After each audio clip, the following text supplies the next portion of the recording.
Multi-talented, doesn't even begin to describe it. SUKI Waterhouse, thanks for coming on. Hi guys.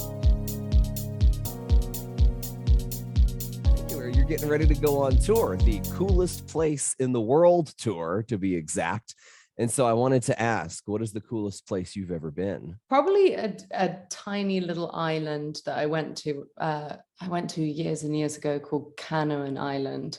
That's a small little island off Barbados. That's like the coolest place I've ever been. That like I pretty much had to drag myself off, and I just want to go back so much. That's like pretty much the coolest place I've been. But the coolest place in the world tour is I guess, yeah, I called it the coolest place in the world tour. It was actually off a song, coolest place in the world. That song it's kind of more of a feeling than a place. And I guess I'm hoping to hoping to have that feeling of it being on stage every night of the show. Well, when you say it's about a feeling, your album Milk Teeth is a collection of songs that you've written over the past 7 years.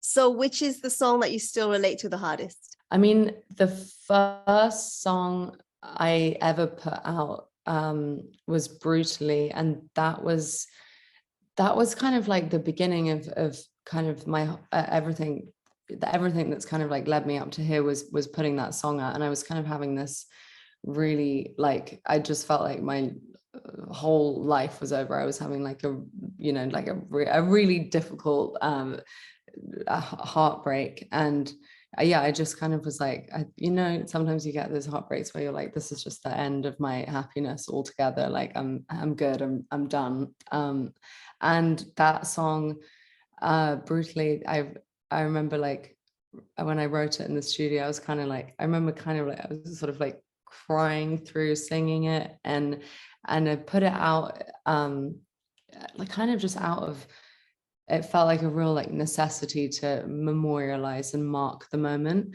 And I felt like it was sort of the end of happiness, and it ended up not being like the end of, it kind of ended, it was the end of something, but it also like was a song that gave me all of my like new beginnings. So that one I would say probably that one still hits pretty hard for me. You know, a lot of Milk Teeth is pretty laid back. So when you take the stage for the coolest place in the world tour, a lot of those emotions are going to come out. It's not going to be some kind of high-flying pyrotechnics type of show. What is a SUKI Waterhouse concert going to feel like? How do you know we don't have pyrotechnics? I mean, you've spoiled the surprise. That is my assumption. I don't base it off of any type of fact except for having listened to the album. And it's expensive. So that would be fire in an indoor setting with 400 people packed to the brim, which also doesn't sound like a great idea. So yeah, I don't know. I'm just put out a limb here saying probably no pyro.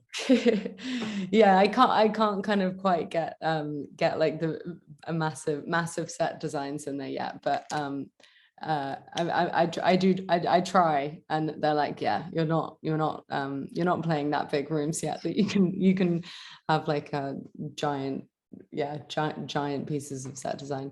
What to expect from my show was the question. Yeah.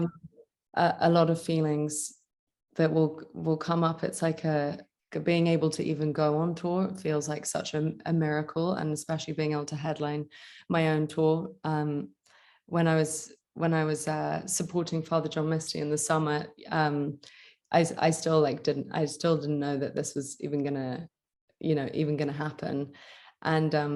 And I kind of only started doing shows properly like maybe a year and a half ago. So for me, this tour is like just getting to celebrate all of the work of like the last decade, I guess, that I've been making, which has been put out into the world. And it's surreal and just incredibly exciting. And I think I'm going to be kind of losing it most of the time at just even seeing everybody there and seeing everybody's faces. And it's still like kind of completely shocking and overwhelming to me that people come. Speaking of singing live, your song Good Looking actually went viral on TikTok, 26.9 million views on the video of you singing it live. So what do you think is the biggest thing that moment actually kickstarted? Do you know the funny thing about that video? I think you're talking on TikTok is that it's a sped up version that went super viral, and so many people I'll see writing like, she sounds like a squeaky boy or something, and everybody thinks that like it's me going like, that's kind of like I'm grateful for the art of speeding up as well, but it kind of had a bit of a mix, that it was like there was a sped up version and the normal one. This was a song that I put out 7 years ago that no one that I'd ever showed it to had ever really been that into it. And my label were like, can you just delete all this old stuff? And like, it wasn't really, I don't know, I loved that, all my old music, and I was like, I definitely don't want to delete any of it. But it's just funny how like this in this moment, like with the internet, like 7 years on, a song can catch on and like find a place that maybe it hadn't before. Like the internet is just, it's just so kind of beautifully chaotic sometimes. You're going up in front of all kinds of people who will be experiencing you for the first time as Karen Serco in Daisy Jones and the Six, coming soon to Amazon Prime Video. What was that like filming? Because from what I understand, it happened during the pandemic. Yeah, it did. I think we got cast in it was probably like 3 years ago. We have all aged so much. Like when you look at pictures of us just rehearsing to actually when we got on set,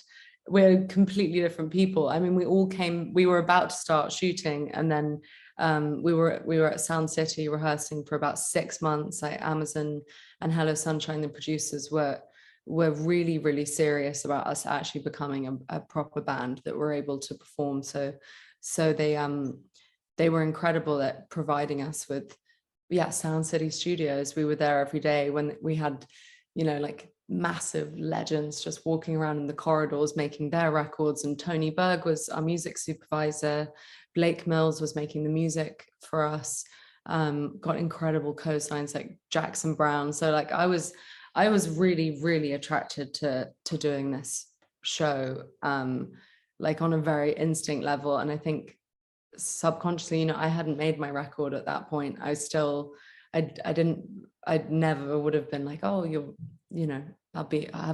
have Sub Pop or anything. I just made a lot of music and I'd been putting stuff out by myself. But this project I was very drawn to, and then I got to spend all that time rehearsing, learning to be a pianist, doing like 3 hours a day of rehearsal, and I was always I think like being in that studio all the time, I was and working with that character, I was also getting like increasingly like kind of jealous and itchy being in Sound City all the time, to be like, I would really want to make my record. And it was kind of like the character and myself, like it was kind of like bleeding between the two, and I kind of had that like heaviness of like, oh, you still haven't made the record that you really wanted to make, that you've been working on for a long time. So yeah, it was very intertwined, the whole pre-production. And when the pandemic happened and we didn't see each other for like a year and a half, that's when I was like, okay, this is the time that I'm gonna go and make my record. And by the time I'd finished the show, I nearly had that week we finished the show, my album came out. So it's unusual, but then like not that unusual, the way that life like blends with the characters that you play sometimes. And I gotta ask, because it's Capricorn season, you're a Cap, I'm a Cap. Do you believe in astrology? Do you follow it? Oh yeah, I do. When's your birthday? 13th of January. I'm on the 5th. It's kind of a difficult month to be born, and I had an early birthday party just because everyone's is the alcohol poisoning by January 5th is and like nobody wants to come out for your birthday, so I did it like a few weeks before.